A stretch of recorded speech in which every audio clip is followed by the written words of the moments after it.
معزز سامعین کرام، پردہ نشین خواتین اسلام،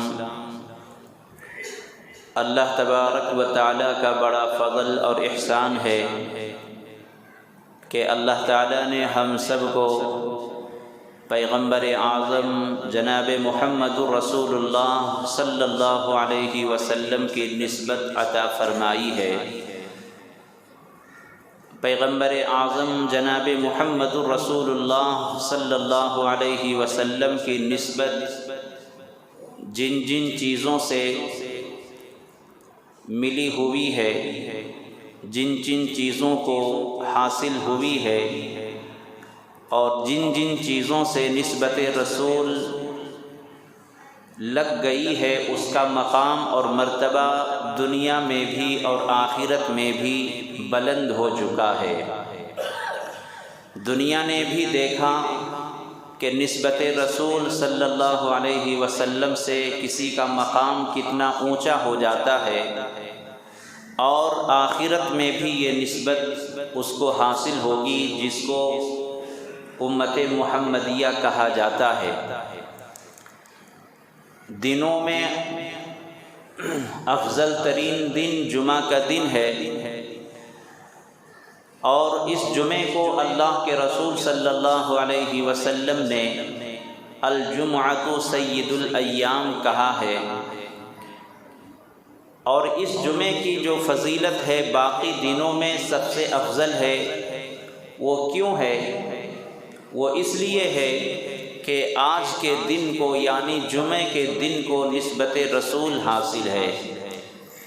پچھلی قوموں کو اللہ تعالیٰ نے یہود و نصارہ کو ہفتے اور اتوار کا دن عطا فرمایا تھا، اور اللہ نے اپنے رسول جناب محمد الرسول اللہ صلی اللہ علیہ وسلم سے فرمایا کہ آپ بھی ایک دن کوئی اختیار کر لیں۔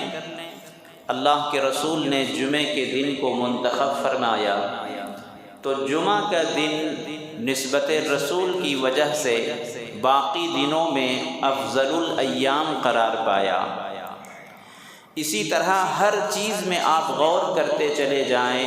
قرآن کی بات لے لیں، قرآن تمام کتابوں میں افضل کیوں ہے؟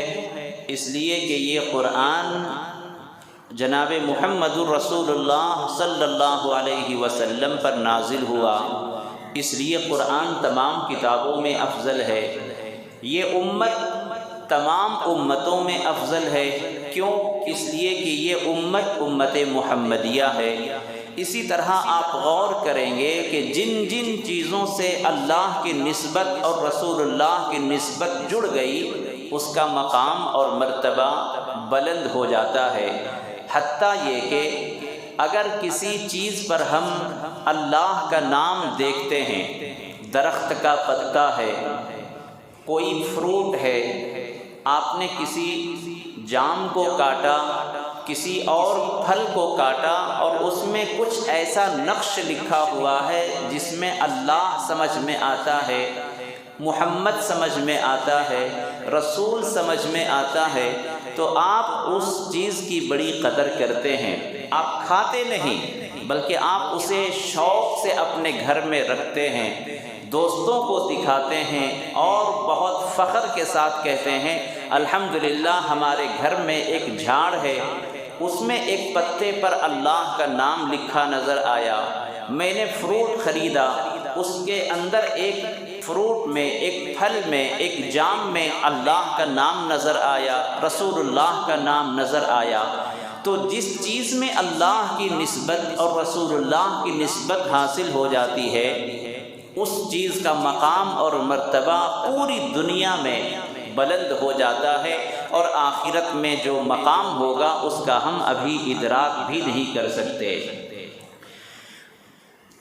کچھ ہی دنوں میں، ایک دو دن کے اندر محرم الحرام کا مہینہ شروع ہونے والا ہے۔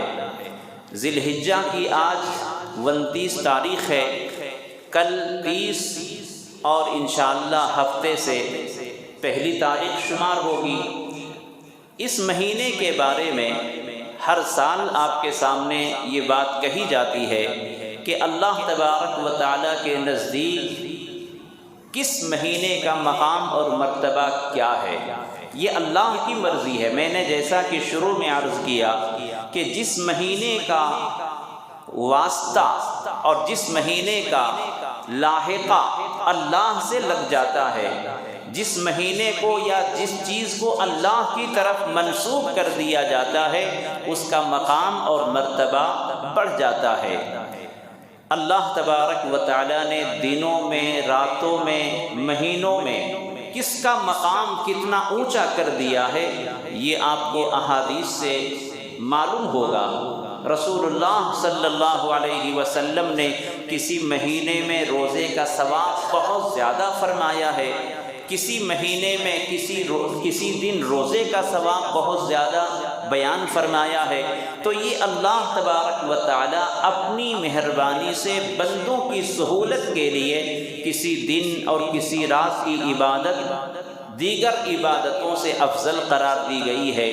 حضور اکرم صلی اللہ علیہ وسلم کا ارشاد ہے کہ جس نے یوم عرفہ کا روزہ رکھا، یوم عرفہ 9 ذی الحجہ یعنی حج سے ایک دن پہلے، حج قربانی کا جو دن ہے یوم النحر، 10ویں ذی الحجہ سے پہلے جس دن قربانی کی جاتی ہے اس سے ایک دن اول اگر کسی نے ایک روزہ رکھا تو اللہ تبارک و تعالی اس کے 2 سال گناہوں کو معاف کر دیتے ہیں، 1 سال اگلے اور 1 سال پچھلے۔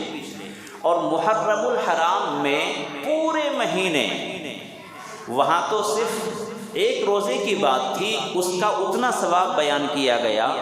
اللہ کے رسول فرماتے ہیں کہ اگر کسی نے محرم الحرام میں ایک دن کا بھی روزہ رکھا تو ایک دن کا روزہ 30 دن کے روزے کے برابر ہوگا۔ اس محرم الحرام کی یہ فضیلت بیان کی گئی ہے۔ محرم الحرام یہ اسلامی سال کا پہلا مہینہ ہے، ہجری کا پہلا مہینہ، اسلامی کیلنڈر کے اعتبار سے محرم الحرام یہ پہلا مہینہ، جیسے جنوری انگریزی کیلنڈر کے اعتبار سے پہلا مہینہ ہے، اسی طرح محرم الحرام یہ اسلامی کیلنڈر کے اعتبار سے یہ پہلا مہینہ ہے۔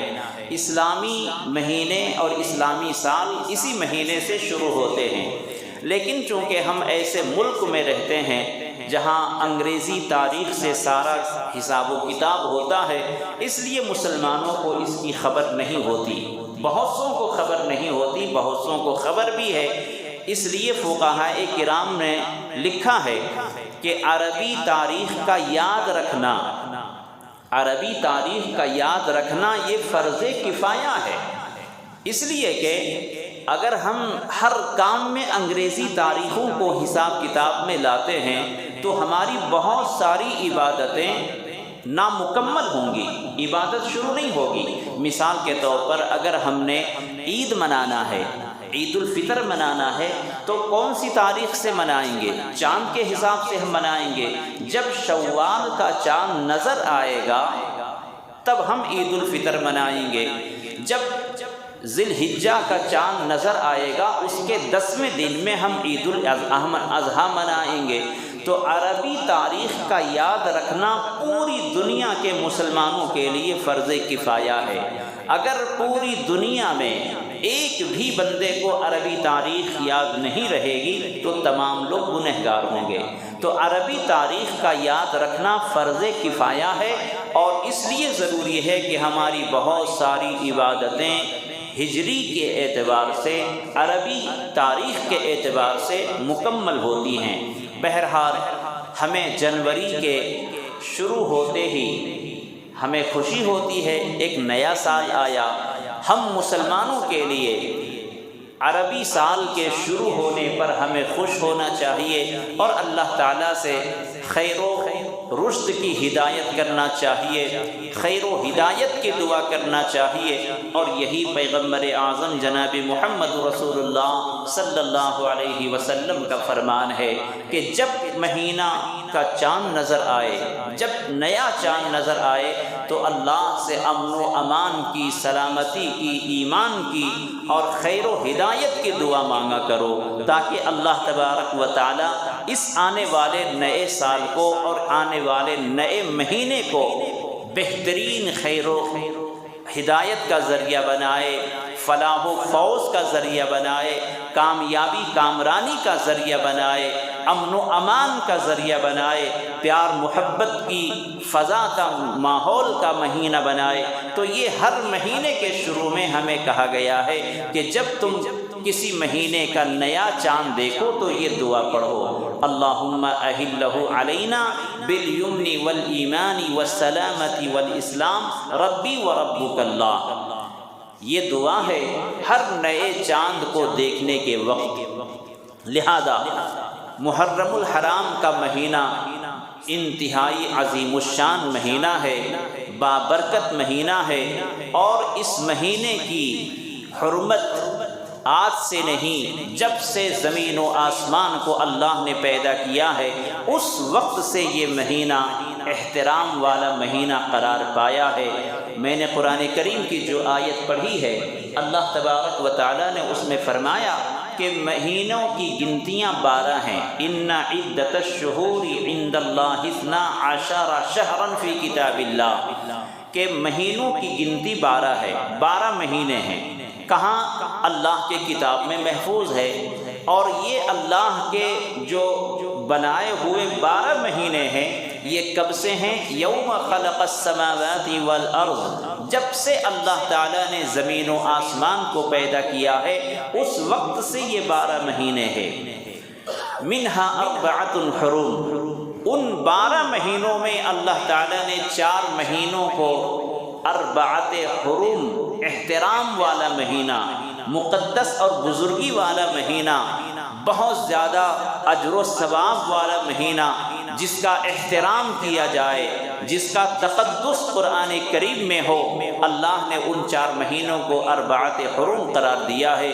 ان میں ایک مہینہ محرم الحرام ہے، بلکہ اس کے نام ہی میں احترام رکھا گیا ہے۔ ہر چیز کا ایک نام ہوتا ہے، اور اس نام کی جو میننگ ہوتی ہے اسی سے سمجھ میں آتا ہے کہ یہ چیز کیسی ہوگی۔ رمضان کے معنی آتے ہیں جلا کر راکھ کر دینا، تو اللہ نے اس مہینے کو رمضان اس لیے کہا کہ اس میں بندوں کے گناہوں کو جلا کر راکھ کر دیا جاتا ہے، بندوں کے گناہوں کو ختم کر دیا جاتا ہے، اس کو رمضان کہا گیا۔ تو محرم الحرام اس مہینے کے نام ہی میں حرمت ہے، بزرگی ہے، تقدس ہے، شرف ہے۔ اللہ نے اس کا نام محرم الحرام رکھا۔ محرم کا مطلب آتا ہے جس کی حرمت کی جائے، جس کا احترام کیا جائے، جس کی عزت کی جائے۔ اور میرے دوستو، اس مہینے کا احترام تو ایسا کیا گیا اسلام سے پہلے زمانے جاہلیت میں، جب لوگ کسی کو نہیں مانتے تھے، دشمنیاں حد سے زیادہ تھیں، ایک دوسرے کا احترام نہیں، ایک دوسرے کا گلا کاٹ دینا، ایک دوسرے کا خون بہا دینا، ایک دوسرے کی بے عزتی کر دینا، ایسی سنگ دلی اور درندگی تھی کہ کوئی کسی کا احترام نہیں کرتا تھا۔ لیکن اس مہینے کے احترام کا حال یہ تھا کہ لوگ اس مہینے کا احترام کرتے تھے، لوگ اس مہینے میں لڑائیاں اور جنگیں بند کر دیا کرتے تھے، اور گناہ جو دوسرے مہینوں میں ہوتے تھے وہ اس مہینے میں گناہ نہیں کرتے تھے۔ کیوں؟ اس مہینے کا نام ہی احترام والا مہینہ ہے، بزرگی والا مہینہ ہے۔ تو زمانے جاہلیت جب اسلام نہیں تھا، لوگ مطلق العنان تھے، بے لگام تھے، کسی کی بات ماننے والے نہیں تھے، لیکن ان کے دل میں احترام ایسا تھا کہ اس مہینے میں بے حیائی والا کام نہیں کرتے، اللہ کی نافرمانی والا کام نہیں کرتے، حتیٰ کہ لڑائی جو ان کی زمانے سے چلا کرتی تھی، قوموں کی لڑائیاں جو ہوتی تھیں، قبائلی علاقے میں ایک خاندان کی دوسرے خاندان سے، ایک قوم کی دوسری قوم سے جو لڑائیاں برسوں سے چلا کرتی تھیں، جب محرم کا مہینہ آتا تھا تو لوگ اپنی جنگیں بند کر دیا کرتے تھے، روک دیا کرتے تھے۔ کیوں؟ محرم کا مہینہ آ گیا۔ تو محرم کے مہینے میں احترام اس وقت بھی تھا جب اسلام نہیں تھا۔ تو اس سے کیا معلوم ہوا کہ اللہ تبارک و تعالیٰ نے اس محرم الحرام کی حرمت ابھی سے نہیں بلکہ زمانے جاہلیت سے، عرصہ دراز سے، بلکہ جب سے زمین و آسمان کی تخلیق ہوئی اس وقت سے اس کا احترام چلا آ رہا ہے، اس کی بزرگی اسی وقت سے مسلم ہے۔ تو محرم الحرام کب سے ہے؟ جب سے زمین و آسمان کی تخلیق ہوئی۔ اس کا احترام کب سے ہے؟ اسلام سے بہت پہلے سے ہے، زمانے جاہلیت سے اس کا احترام ہوتا تھا۔ اور اس مہینے کا احترام، آپ حیرت ہوں گے کہ اللہ تبارک و تعالیٰ نے بڑے بڑے عظیم الشان اپنے مظاہر قدرت، اپنے قدرت کے کارنامے اور اپنی طاقت و قوت کا اظہار اسی مہینے میں فرمایا۔ انبیاء علیہم السلام کے بارے میں بڑی بڑی آزمائش، ان پر انعامات کی بارش، یہ سب محرم الحرام کے مہینے میں ہوئے ہیں۔ تو یہ مہینہ بہت مشہور تھا، مشہور ہے اور قیامت تک مشہور رہے گا۔ اللہ نے بڑے بڑے کارنامے، آپ نے سنا ہوگا حضرت نوح علیہ السلام کی کشتی طوفان نوح سے کہاں حفاظت میں پہنچی اور کب پہنچی؟ اسی مہینے کی 10ویں تاریخ کو، محرم الحرام کی 10ویں تاریخ کو حضرت موسیٰ علیہ السلام فرعونیوں سے نجات پا کر نجات پائی۔ وہ کب، کس مہینے میں؟ محرم الحرام کی 10ویں تاریخ کو۔ بڑے بڑے کارنامے، گنوا نہیں سکتا، اتنی تاریخیں ہیں اس مہینے کے اندر۔ اور جب اللہ کے رسول صلی اللہ علیہ وسلم مدینہ منورہ تشریف لے گئے تو آپ نے دیکھا کہ بہت سارے یہودی روزے سے ہیں۔ آپ نے پوچھا کہ آج کون سا دن ہے، آج روزے سے کیوں ہو؟ تو انہوں نے بتایا، یہودیوں نے بتایا اور صحابہ جو مسلمان ہو چکے تھے انہوں نے بتایا کہ اے اللہ کے رسول، دراصل محرم الحرام کی 10ویں تاریخ کو اللہ کے رسول حضرت موسیٰ علیہ السلام کو اللہ نے فرعونیوں سے نجات دی، تو ان کے شکرانے کے طور پر یہودی آج کے دن روزہ رکھتے ہیں۔ تو اللہ کے رسول نے فرمایا کہ تم موسیٰ سے جتنی محبت کرتے ہو اور تم ان کی اتباع میں روزہ رکھتے ہو، تو میں تم سے زیادہ حقدار ہوں کہ میں موسیٰ سے محبت کروں اور ان کی اتباع میں روزہ رکھوں۔ چنانچہ آپ نے صحابہ کرام سے روزہ رکھنے کا حکم دیا اور فرمایا کہ آج کے دن روزہ رکھو۔ پھر ایک سال اللہ کے رسول سے فرمایا گیا کہ اے اللہ کے رسول، آج کے دن ہم بھی روزہ رکھتے ہیں، یہودی بھی رکھتے ہیں، دونوں ایک جیسے ہو جا رہے ہیں، تو مشابہت ہو رہی ہے۔ تو اللہ کے رسول نے فرمایا کہ ٹھیک ہے، آئندہ سال اگر میں زندہ رہا تو 10ویں محرم کے ساتھ ایک روزہ اور ملا لوں گا، یا تو 9 کو ملا لوں گا یا 11 کو ملا لوں گا، لیکن آئندہ سال آنے سے پہلے آپ اللہ کے پیارے ہو گئے۔ تو آپ نے ایک روزہ رکھا، آئندہ سال اگر آپ حیات ہوتے تو 2 روزہ رکھتے۔ تو اس مہینے میں جو روزہ رکھا گیا اور جو اللہ کے بڑے بڑے کارنامے ہوئے، یہ سب اسلام سے بہت پہلے سے چلا آ رہا ہے۔ لیکن افسوس ہے مسلمانوں، بزرگوں، کہ آج ایک طبقہ ایسا ہے جنہوں نے اسلام کے پہلے جتنے کام ہوئے تھے اس مہینے میں، محرم الحرام کے اندر جو اللہ کے بڑے بڑے فیصلے ہوئے، انبیاء علیہم السلام کے ساتھ آزمائشیں اور اللہ کی نعمتوں کی بارشیں اور اللہ اپنے دشمنوں کو جو ہلاک و برباد کیا، وہ واقعات یہ مسلمانوں کے ذہن و دماغ سے ہٹا کر اب فقط ایک بات رہ گئی ہے محرم الحرام کے بارے میں، شہادت حسین۔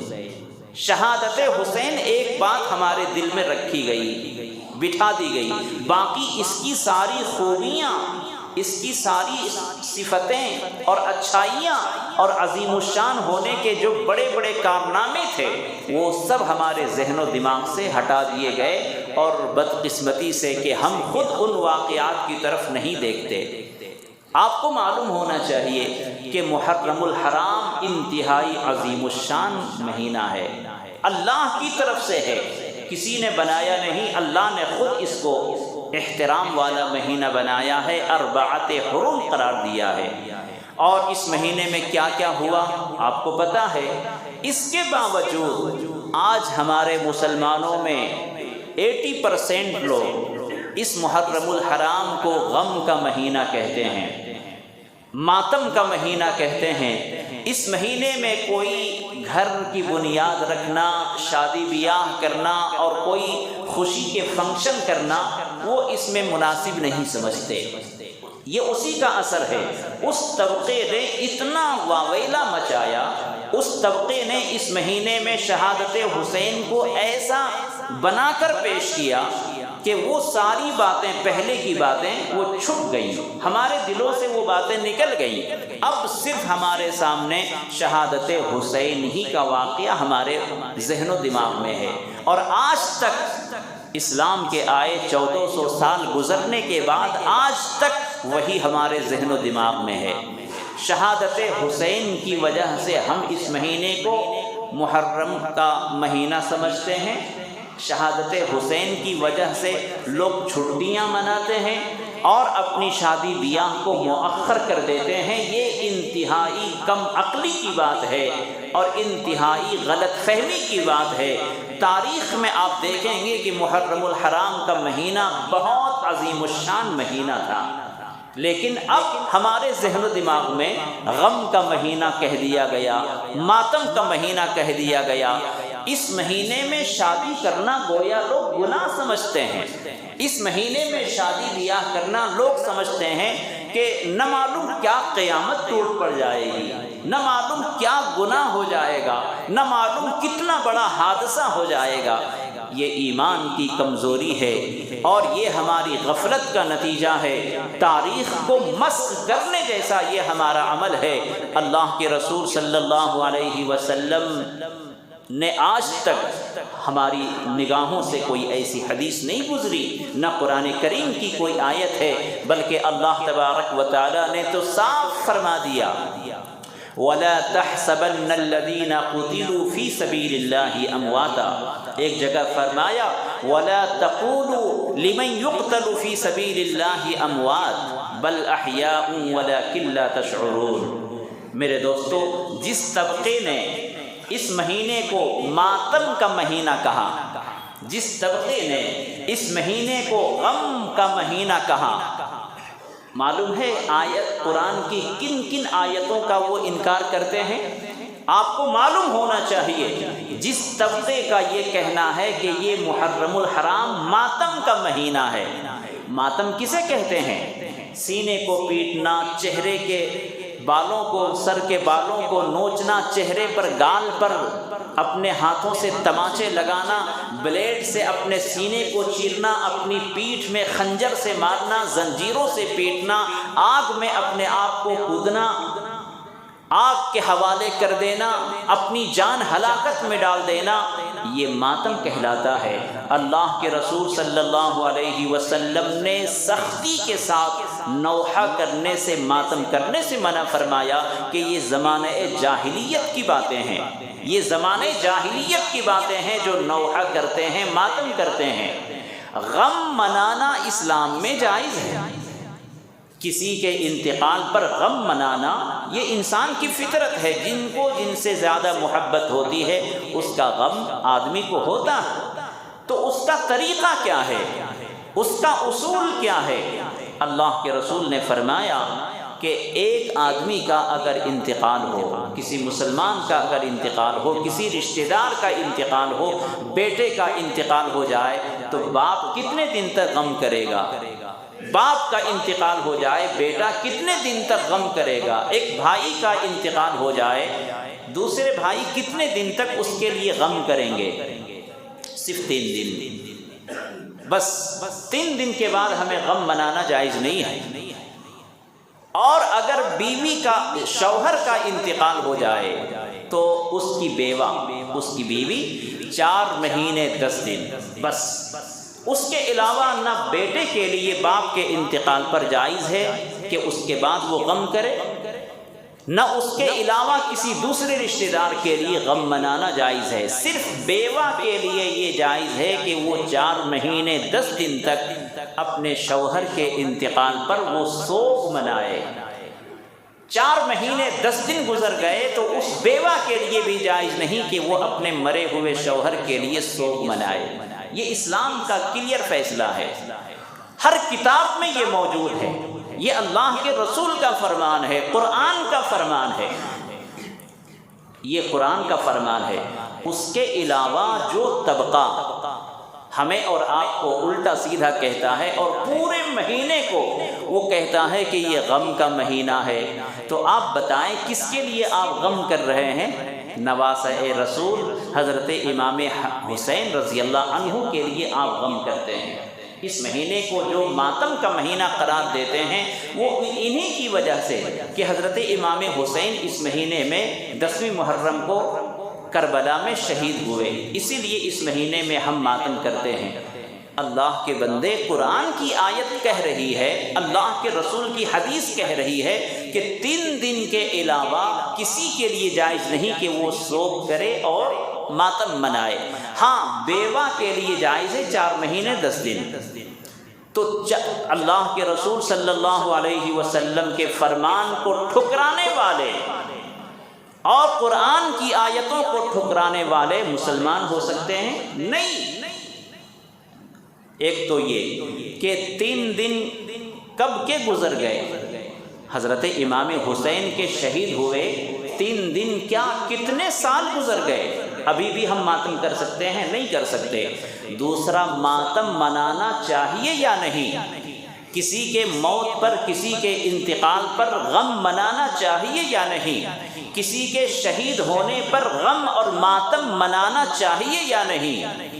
قرآن حدیث کا حوالہ آپ دیکھیں، قرآن کریم کی جو آیت میں نے پڑھی، وَلَا تَقُولُوا لِمَنْ يُقْتَلُ فِي سَبِيلِ اللَّهِ أَمْوَاتٌ بَلْ أَحْيَاءٌ وَلَكِنْ لَا تَشْعُرُونَ، اور ایک جگہ فرمایا وَلَا تَحْسَبَنَّ الَّذِينَ قُتِلُوا فِي سَبِيلِ اللَّهِ أَمْوَاتًا بَلْ أَحْيَاءٌ عِنْدَ رَبِّهِمْ يُرْزَقُونَ۔ اللہ تعالیٰ فرماتا ہے کہ اے مومنو، جو اللہ کے راستے میں شہید ہو گئے، جو اللہ کے راستے میں مار دیے گئے، قتل کر دیے گئے، ان کو تم مردہ نہ کہو، وہ زندہ ہیں اپنے رب کے پاس، ان کو رزق دیا جاتا ہے، لیکن تم ان حواس سے یعنی اپنی ظاہری آنکھوں سے تم ان کا ادراک نہیں کر سکتے۔ وَلَا تَقُولُوا، ان کو مردہ نہ کہو۔ اور اس سے آگے بڑھ کر اللہ نے فرمایا وَلَا تَحْسَبَنَّ الَّذِينَ قُتِلُوا، کہ اے ایمان والو، جو اللہ کے راستے میں شہید کر دیے جائیں تم ان کو گمان بھی نہ کرو مردہ، کہ وہ مردہ ہیں، وہ مر گئے ہیں، وہ اللہ کے پاس زندہ ہیں، ان کو رزق دیا جاتا ہے۔ تو شہید جو ہوتا ہے وہ مرتا نہیں ہے، وہ اللہ کے پاس زندہ ہے۔ تو ماتم اگر کرنا بھی ہے تو مردے پر کرنا ہے، زندے پر نہیں کرنا ہے۔ آپ نے 2 باتیں سن لی۔ ایک تو ماتم اگر جائز ہے تو کتنے دنوں تک جائز ہے؟ صرف 3 دن۔ 3 دن گزر کر زمانہ ہو گیا، اور اگر تم ماتم کرتے ہو تو مردے پر کرنا چاہیے۔ حضرت امام حسین تو شہید ہیں، وہ زندہ ہیں، تو دونوں طرف سے ان کی عقل پر پردہ ڈالا گیا ہے، اور اللہ نے ان کو سزا دی ہے۔ وہ قیامت تک اپنے آپ کو مارتے رہیں گے، اپنے آپ کو سزا دیتے رہیں گے۔ یہ در حقیقت یہ ان کا ماتم نہیں ہے، بلکہ ان کو زندگی بھر کے لیے سزا ہے۔ جو قرآن کو نہیں مانتے، جو احادیث کو نہیں مانتے، اللہ کسی نہ کسی طرح سے ان کو سزا دیتا ہے۔ اچھا، شہادت یہ کوئی معمولی چیز نہیں ہے۔ شہادت، اللہ کے راستے میں شہید ہو جانا، یہ کوئی معمولی چیز نہیں ہے، یہ تو ایسی چیز ہے جو دعا سے مانگی جاتی ہے۔ اللہ تو مجھے شہادت عطا فرما۔ اللہ کے رسول صلی اللہ علیہ وسلم دعا مانگا کرتے تھے، اللہم انی اسألوک شہادتا فی سبیلک، اے اللہ میں تیرے راستے کی شہادت طلب کرتا ہوں، اے اللہ میں تیرے راستے میں شہید ہونا چاہتا ہوں۔ یہ اللہ کے رسول کی دعا ہے۔ اور حضرت عمر فاروق رضی اللہ عنہ کی بہت مشہور دعا، اللہم ارزقنی شہادتا فی سبیلک وموتا فی بلد رسولک ببلد رسولک، اے اللہ میں تجھ سے شہادت طلب کرتا ہوں تیرے راستے میں، اور تیرے رسول کے شہر میں میں مرنا چاہتا ہوں۔ اللہ اکبر۔ تو شہادت کوئی معمولی چیز نہیں ہے، شہادت نصیب والوں کو ملتی ہے، شہادت مقدر والوں کو ملتی ہے۔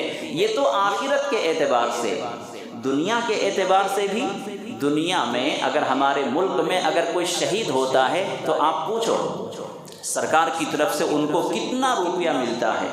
اگر گورنمنٹ کی نظر میں کوئی شہید ہے، جو ایسے کوئی سرحد پر کوئی فوجی، سرحد پر کوئی نوجوان، کوئی جوان اگر شہید ہو گیا تو ان کی فیملی کو، ان کے وارثین کو کتنی رقم ملتی ہے۔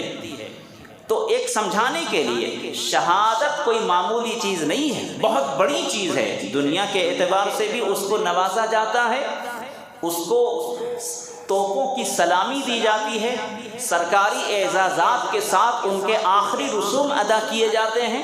تو شہادت کوئی معمولی چیز نہیں ہے، یہ تو دنیا کا ادنا سا اعزاز ہے۔ قیامت کے دن اعزاز کیا ہوگا؟ اللہ کے رسول صلی اللہ علیہ وسلم نے فرمایا کہ شہید کو بغیر غسل کے، بغیر کفن کے ان کو دفنا دو نماز جنازہ پڑھ کر۔ شہید کو نہ غسل دیا جائے گا، نہ کفن دیا جائے گا، اسی خون کے کپڑے کے ساتھ ان کو نماز جنازہ پڑھ کر زمین کے حوالے کر دو، قبر میں دفن کر دو۔ قیامت کے دن وہ اسی حالت میں خون ٹپکتے ہوئے اللہ کے پاس حاضر ہوں گے۔ کتنا اونچا مقام ہے شہید کا، اور وہ بغیر حساب و کتاب کے جنت میں داخل ہوں گے۔ تو یہ شہادت پر ماتم کرنے والے شریعت سے پیدل ہیں، شریعت سے اندھے ہیں، ایک بات کو پکڑتے ہیں، 100 باتوں کا انکار کرتے ہیں۔ قرآن کی ایک آیت کو لیتے ہیں، حدیث کے ایک ٹکڑے کو لیتے ہیں، ہزاروں آیتوں کو، ہزاروں احادیث کے ٹکڑوں کو انکار کرتے ہیں، نہیں مانتے۔ تو اس لیے مسلمانوں، ہمارے ذہن و دماغ میں یہ بات آ جانا چاہیے کہ یہ محرم الحرام کا مہینہ ماتم کا مہینہ نہیں ہے، غم کا مہینہ نہیں ہے، احترام کا مہینہ ہے، عظیم الشان مہینہ ہے۔ اللہ تعالیٰ نے اس مہینے میں بڑے بڑے کارنامے انبیاء علیہ السلام کے ساتھ، اپنے دشمنوں کے ساتھ بڑے عظیم عظیم فیصلے فرمائے ہیں۔ اگر ماتم کرنا جائز ہوتا، انصاف کی بات، میں آپ کے دماغ کے دریچے کھولنا چاہتا ہوں کہ ماتم اگر کرنا جائز ہوتا تو ہم سیریل نمبر سے کریں گے نا، نانا کا ماتم چھوڑ کے نواسے کا کریں گے، تو یہ انصاف ہے؟ نا انصافی ہے۔ اگر تجھے نواسے سے محبت ہے تو تجھے نانا سے بھی محبت ہونا چاہیے۔ اللہ کے رسول صلی اللہ علیہ وسلم نانا ہیں، حضرت امام حسن حسین نواسے ہیں، تو تم نے نواسے پر ماتم کیا ہے۔ اللہ کے رسول سے تو محبت ہونی چاہیے، پہلے نانا پر تم ماتم کرو۔ اگر ماتم کرنا جائز ہوتا تو آج پوری دنیا میں 12 ربیع الاول کو ماتم کی مجلسیں لگتی ہیں۔ 12 ربیع الاول کو اللہ کے رسول صلی اللہ علیہ وسلم اس دنیا سے پردہ فرما گئے تھے۔ حدیث پاک میں اللہ کے نبی علیہ السلام کے بارے میں آتا ہے کہ جس دن اللہ کے رسول مکہ مکرمہ تشریف لائے، اس دن ساری چیزیں روشن ہو گئی تھیں۔ مدینہ منورہ جس دن تشریف لائے ساری چیزیں روشن ہو گئی تھیں، اور جس دن آپ پردہ فرمائے، انتقال فرمائے، اس دن ساری چیزوں پر غم آ گیا تھا، مرجھا گئے تھے، ساری چیزوں میں تاریکی چھا گئی تھی۔ تو جس دن اللہ کے رسول اس دنیا سے پردہ فرما گئے، اس دن ماتم کرو۔ اس دن کوئی ماتم نہیں کرتا۔ اگر ماتم کرنا جائز ہوتا تو پھر 1 محرم الحرام، یعنی اب 2 دن کے بعد جو آنے والا ہے، 1 محرم الحرام کو بھی ماتم کیا جاتا، اس لیے کہ اسی تاریخ کو حضرت عمر فاروق رضی اللہ عنہ شہید ہوئے تھے۔ اور آپ کو پتہ ہے حضرت عمر رضی اللہ عنہ کی شخصیت کیا تھی؟ حضرت عمر فاروق رضی اللہ عنہ کے بارے میں آتا ہے کہ اگر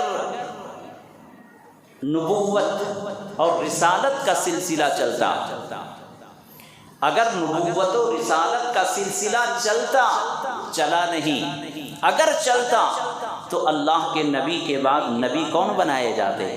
حضرت عمر کتنی بڑی شخصیت، اگر نبوت و رسالت کا سلسلہ چلتا تو وہ حضرت عمر فاروق تھے کہ ان کو نبی بنایا جاتا، لیکن نبوت و رسالت کا سلسلہ آپ پر بند ہو گیا۔ اسی طرح حضرت عمر کے بارے میں آتا ہے، لکھا ہے کتابوں میں، صحابہ کرام کہا کرتے تھے، تابعین کہا کرتے تھے کہ اگر دنیا میں ایک عمر اور پیدا ہو جاتا تو پوری دنیا سے کفر کا خاتمہ ہو جاتا۔ ایک عمر اور پیدا ہو جاتا، پوری دنیا سے کفر کا خاتمہ ہو جاتا۔ عمر فاروق کی وہ شخصیت، اور حضرت عمر فاروق رضی اللہ عنہ کی شخصیت وہ تھی کہ سب لوگ تو اسلام میں داخل ہونے کی دعا مانگا کرتے تھے، لیکن اللہ کے رسول صلی اللہ علیہ وسلم حضرت عمر کو اسلام کے لیے مانگتے تھے۔ یعنی ہر ایک کو اسلام سے طاقت پہنچی ہے، آپ مومن ہو گئے تو آپ کا مال دوسروں کے لیے حرام، آپ کی جان دوسروں کے لیے حرام، آپ کی عزت دوسروں کے لیے حرام۔ لیکن حضرت عمر رضی اللہ عنہ کو اللہ کے رسول صلی اللہ علیہ وسلم نے دعا مانگ کر اسلام کے لیے طلب کیا کہ اے اللہ کے رسول، اے اللہ، اے پروردگار عالم، تو اسلام میں عمر کو داخل فرما دے۔ تو یہ حضرت عمر مراد رسول ہوئے، دعائے رسول ہوئے۔ تو حضرت عمر فاروق رضی اللہ عنہ کے اسلام لانے پر اسلام کو تقویت پہنچی۔ ہم اسلام لانے کے بعد ہم محفوظ ہوئے، ہم اسلام لانے کے بعد طاقتور ہوئے، ہم اسلام لانے کے بعد ہم محبوب ہوئے۔ لیکن اللہ کے رسول صلی اللہ علیہ وسلم نے طاقت اسلام کی بڑھانے کے لیے حضرت عمر کو اللہ سے مانگا۔ ایسی عظیم شخصیت، ان کی شہادت کب ہو رہی ہے؟ یکم محرم الحرام کو۔ تو اگر ماتم کرنا جائز ہوتا تو ایک محرم الحرام کو ہم ماتم کرتے، لیکن حقیقت یہ ہے میرے دوستو، کسی کی شہادت پر ہم ماتم نہیں کریں گے۔ کیوں؟ جائز نہیں۔ اگر جائز بھی ہوتا تو سال میں جتنے دن ہیں کوئی دن خالی نہیں ہوتا۔ 1.25 لاکھ انبیاء علیہم السلام، 1.25 لاکھ صحابہ کرام، ہر صحابہ اور ہر نبی کسی نہ کسی دن انتقال ہوئے، کسی نہ کسی دن شہید ہوئے۔ تو سال کے جتنے مہینے ہیں اور جتنے دن ہیں کوئی دن خالی نہ ہوتا جس میں ہم ماتم نہ کرتے۔ تو اس لیے ماتم کرنا محال ہے، ناممکن ہے۔ ہم کسی دن کیسے کر سکتے ہیں؟ زندگی کے دوسرے کام بھی ہیں۔ تو اس لیے ہمیں محرم الحرام کو ماتم کا مہینہ نہیں سمجھنا ہے۔ یہ ایک دوسرا طبقہ ہے جنہوں نے اپنے جرم کو چھپانے کے لیے، اپنی شرارت کو چھپانے کے لیے ماتم کا لبادہ اوڑھا ہوا ہے، ماتم کا لباس پہنا ہوا ہے۔ بلکہ میں آپ کو بتاؤں، جس کے لیے ہم ماتم کرتے ہیں، حضرت امام حسین کے لیے آپ ماتم کرتے ہیں نا، حضرت علی رضی اللہ عنہ جو حضور صلی اللہ علیہ وسلم کے داماد ہیں اور حضرت امام حسین کی والد محترم ہیں، حضرت علی رضی اللہ عنہ کا فرمان ہے کہ محرم الحرام کے مہینے میں کالا کپڑا پہننا، کالا لباس پہننا منع ہے، مکروہ ہے۔ اس لیے کالے لباس سے غم کا اظہار ہوتا ہے۔ محرم الحرام کے مہینے میں غم کا اظہار بھی نہ کرنا، ماتم کرنا تو دور کی بات، اپنے لباس سے بھی ظاہر نہ ہونے دینا۔ تو اس لیے ایک ایک چیز ہمارے ذہنوں میں جو غلط فہمی کے طور پر بیٹھی ہوئی ہے اس کو نکالنے کی ضرورت ہے، تبھی ہمیں ایک دوسرے سے ماحول ملے گا عمل کرنے کا۔ جب ہم خود مسلمان ان باتوں پر عمل نہیں کریں گے تو دشمنان اسلام کو کیا فرق پڑتا ہے؟ اس لیے میرے دوستو، محرم الحرام کا مہینہ آنے والا ہے۔ اس مہینے کا حق یہ ہے کہ ہم اس مہینے میں زیادہ سے زیادہ عبادت کریں۔ اس مہینے کا حق یہ ہے کہ ہم اپنے گناہوں کو چھوڑیں، اس مہینے کا احترام کریں۔ نسبت رسول صلی اللہ علیہ وسلم کی بات آ رہی تھی۔ اللہ کی نسبت، رسول اللہ کی نسبت اگر حاصل ہوتی ہے اس کا مقام کتنا اونچا ہو جاتا ہے۔ انشاءاللہ میں محرم الحرام کے حوالے سے آئندہ جمعہ عرض کروں گا۔ ابھی مجھے صرف یہ کہنا ہے کہ محرم الحرام کا مہینہ آتے ہی ہمارے ذہن و دماغ میں جو غلط رسم و رواج، خرافات اور دوسری غلط باتیں جو آ جاتی ہیں، سال بھر جو مسجد میں نہیں آتا، اس نوجوان کے دل و دماغ میں پہلے سے پلاننگ ہوتی ہے، ہم یہ کریں گے وہ کریں گے، کچھ کرنے کا نہیں ہے۔ اسلام کے دائرے میں رہ کر، شریعت کے دائرے میں رہ کر اللہ اور رسول اللہ نے جو فرما دیا اسی میں ہماری کامیابی ہے۔ اس کے علاوہ جو تم کرو گے اس میں تمہاری بدنامی ہے، اسلام کی بدنامی ہے، اور تمہاری بدنامی اور اسلام کی بدنامی اللہ تبارک و تعالیٰ کی ناراضگی کا ذریعہ بنے گی۔ اس لیے ہمیں یہ چاہیے کہ محرم الحرام میں جو مسنون اعمال ہیں، آپ روزہ رکھیں، تلاوت کریں، ذکر و اذکار کریں، اور دوسرے جو نیک اعمال ہیں وہ کریں گے، انشاءاللہ ثواب ملے گا، اس مہینے کا حق ادا ہوگا۔ اس کے علاوہ جو ہم بندروں کی طرح سے ناچتے ہیں، ڈانس کرتے ہیں، اور نہ جانے کیا کیا کیا جاتا ہے، وہ سب اسلام میں نہیں ہے، یہ تمہاری طبیعتوں میں ہے۔